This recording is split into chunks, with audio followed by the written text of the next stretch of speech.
नमस्कार। चलिए आज इतिहास के पन्नों को पलटते हैं और जानते हैं उस एक शख्स की कहानी जिसने सिर्फ अपनी बुद्धि के दम पर एक पूरे साम्राज्य का तख्ता पलट दिया। जी हाँ, हम बात कर रहे हैं आचार्य चाणक्य की। तो सवाल ये उठता है कि आखिर ये कैसे मुमकिन है? कैसे कोई एक इंसान सिर्फ अपने दिमाग के जोर पर एक स्थापित साम्राज्य को उखाड़ फेंके? ये कहानी बस इसी कैसे का जवाब है। एक ऐसे इंसान की कहानी जिसने अपने अपमान की आग को एक ऐसी क्रांति में बदल दिया जिसकी मिसाल आज भी दी जाती है। तो चलिए समय में थोड़ा पीछे चलते हैं। करीब 2300 साल पहले हम पहुंचते हैं मगध साम्राज्य में। उस वक्त का सबसे शक्तिशाली और अमीर साम्राज्य। सोने चांदी धन दौलत की कोई कमी नहीं। लेकिन इस सब के बीच सिंहासन पर बैठा था एक ऐसा राजा जिसे अपनी प्रजा से ज्यादा अपनी अय्याशी प्यारी थी, राजा धनानंद। और इसी राजा धनानंद के भरे दरबार में एक साधारण से दिखने वाले विद्वान का सरेआम अपमान किया जाता है। उन्हें धक्का देकर बाहर निकाल दिया जाता है। वो विद्वान थे चाणक्य।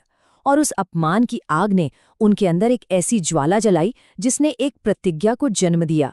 उन्होंने अपनी शिखा यानी चोटी खोल दी और कसम खाई कि जब तक नंद वंश का समूल नाश नहीं कर देते तब तक ये शिखा नहीं बंधेगी। चाणक्य का मानना था कि जो पीड़ा पहुंचाता है उसे जीने का कोई हक नहीं, उसे खत्म करना ही सबसे बड़ा पुण्य है। और बस अपमान का वो एक लम्हा, वो एक पल एक ऐसी चिंगारी बन गया जिसने पूरे साम्राज्य को जलाने वाली क्रांति की आग लगा दी। एक ऐसी क्रांति जिसे हवा मिली चाणक्य की जबरदस्त इच्छा शक्ति और उनकी बेजोड़ रणनीति से। तो अब चाणक्य सिर्फ एक शिक्षक या विद्वान नहीं रह गए थे, वो एक मिशन पर थे। प्रतिज्ञा तो ले ली थी, लेकिन उसे पूरा कैसे करें? इसके लिए उन्हें एक ऐसे इंसान की तलाश थी, एक ऐसे हीरे की जिसे वो तराश कर अपना हथियार बना सकें। एक ऐसा हथियार जो ना सिर्फ उनका बदला पूरा करे बल्कि एक नए, एक बेहतर साम्राज्य की नींव भी रखे। और उनकी ये तलाश खत्म होती है एक नौजवान पर, चंद्रगुप्त मौर्य। भले ही वो शाही खून का था, लेकिन उसकी परवरिश बहुत साधारण थी। चाणक्य ने उसमें वो काबिलियत देखी जो किसी और में नहीं थी, एक सम्राट बनने की काबिलियत। फिर क्या था? चाणक्य ने चंद्रगुप्त को अपनी छांव में ले लिया और ट्रेनिंग शुरू हुई। पर यह सिर्फ तलवारबाजी या घुड़सवारी की ट्रेनिंग नहीं थी, ये ट्रेनिंग थी राजनीति की, कूटनीति की, धोखे और रणनीति के उन बारीक दांव पेचों की जो एक राजा को सम्राट बनाते हैं। अब जब गुरु और शिष्य दोनों तैयार थे तो बारी थी अपनी सेना बनाने की। और इस पूरे सफर में उनका गाइड, उनका ब्लूप्रिंट बना चाणक्य का ज्ञान, जिसे हम चाणक्य नीति के नाम से जानते हैं। ये सिर्फ कुछ नियम नहीं थे, बल्कि सत्ता तक पहुंचने का एक पूरा रोड मैप था। और इस रोड मैप का सबसे पहला, सबसे जरूरी नियम था सीक्रेसी, यानी गोपनीयता। चाणक्य इस मामले में बिल्कुल साफ थे। उनका मानना था कि अगर आपकी योजना गुप्त नहीं है तो वो फेल होगी ही होगी। जरा सी लापरवाही सब कुछ तबाह कर सकती है। इसलिए हर उस रास्ते को बंद कर दो जहां से बात लीक हो सकती है, क्योंकि अंत में यही गोपनीयता आपके राज्य को बचाएगी और आगे बढ़ाएगी। उनका एक बड़ा मशहूर सूत्र था, षट्कर्णात् भिद्यते मंत्रः। मतलब कोई भी बात अगर दो लोगों से तीसरे के पास गई, यानी 6 कानों तक पहुंची, तो वो राज राज नहीं रहता, वो दुश्मन के हाथ में एक हथियार बन जाता है। और देखिए, चाणक्य ने एक लीडर के लिए 2 रास्ते बताए। एक है बुद्धिमान लीडर का रास्ता, जो हमेशा वो हासिल करने की कोशिश करता है जो उसके पास नहीं है, हमेशा आगे बढ़ता है। और दूसरा रास्ता है आलसी लीडर का, जो इतना निकम्मा होता है कि जो उसके पास है उसे भी नहीं बचा पाता। चाणक्य के लिए आलस से बड़ा कोई दुश्मन नहीं था। वो कहते थे कि आपका सबसे बड़ा शत्रु कहीं बाहर नहीं, आपके अपने अंदर ही बैठा है, और उसका नाम है आलस्य। लेकिन चाणक्य का ज्ञान सिर्फ जंग जीतने और दुश्मन को हराने तक ही सीमित नहीं था। बिल्कुल नहीं, वो इससे कहीं ज्यादा गहरी सोच रखते थे। वो ये अच्छी तरह जानते थे कि अगर एक मजबूत और लंबे समय तक चलने वाला साम्राज्य बनाना है तो उसकी नींव 2 बहुत मजबूत खंभों पर टिकी होनी चाहिए। पहला धर्म और दूसरा अर्थ। अब जब हम धर्म की बात करते हैं तो चाणक्य के लिए इसका मतलब सिर्फ पूजा पाठ या कर्मकांड नहीं था। नहीं, उनके लिए धर्म का मतलब था अपना कर्तव्य निभाना, सही और गलत का फर्क समझना। एक ऐसा नैतिक रास्ता जिस पर चलकर एक राजा अपनी प्रजा का दिल जीतता है और एक आम इंसान भी एक अच्छा जीवन जी सकता है। ये हर काम की बुनियाद थी।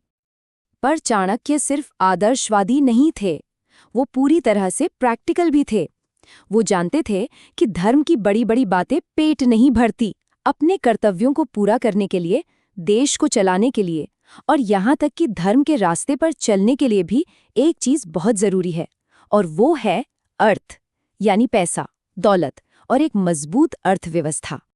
उन्होंने तो साफ साफ कहा, अर्थमूलौ धर्म कामो, मतलब धर्म और आपकी इच्छाएं दोनों की जड़ में अर्थ यानी धन ही है।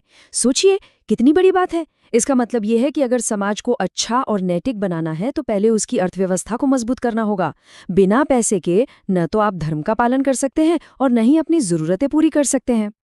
और चाणक्य की ऐसी ही कई बातें हैं जो आज भी हजारों साल बाद भी उतनी ही सच हैं।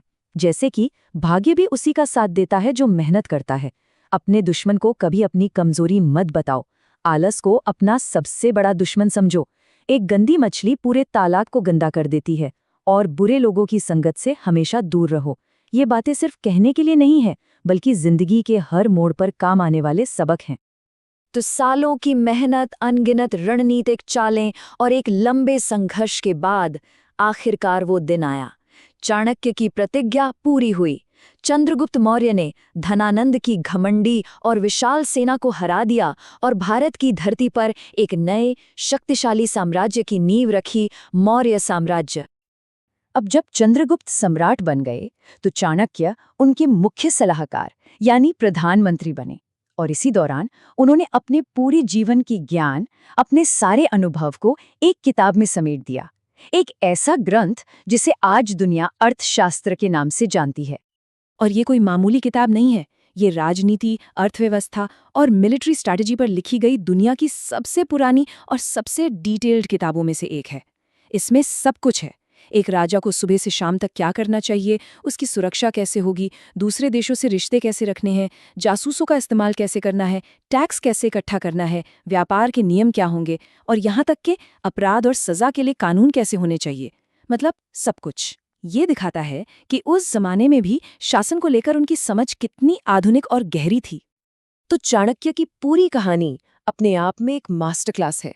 एक सबक है रणनीति का, सब्र का और इस बात का कि बुद्धि की ताकत क्या कर सकती है। एक अपमानित विद्वान से एक साम्राज्य निर्माता बनने का उनका सफर हमें एक ही चीज सिखाता है कि अगर आपके पास सही रणनीति, ज्ञान और कभी न टूटने वाला हौसला है तो आप बड़ी से बड़ी मुश्किल को पार कर सकते हैं और अपनी किस्मत खुद लिख सकते हैं। और आज जब दुनिया इतनी तेजी से बदल रही है, ये कहानी हमें सोचने पर मजबूर करती है कि चाणक्य के बनाए वो नियम, सत्ता और रणनीति के वो सिद्धांत क्या आज भी उतने ही प्रासंगिक हैं? शायद हाँ, क्योंकि जमाना बदल जाता है, टेक्नोलॉजी बदल जाती है, लेकिन लीडरशिप, स्ट्रैटेजी और इंसान का स्वभाव वो हजारों सालों बाद भी वैसा का वैसा ही है। और शायद इसीलिए चाणक्य की बातें आज भी हमें रास्ता दिखाती हैं।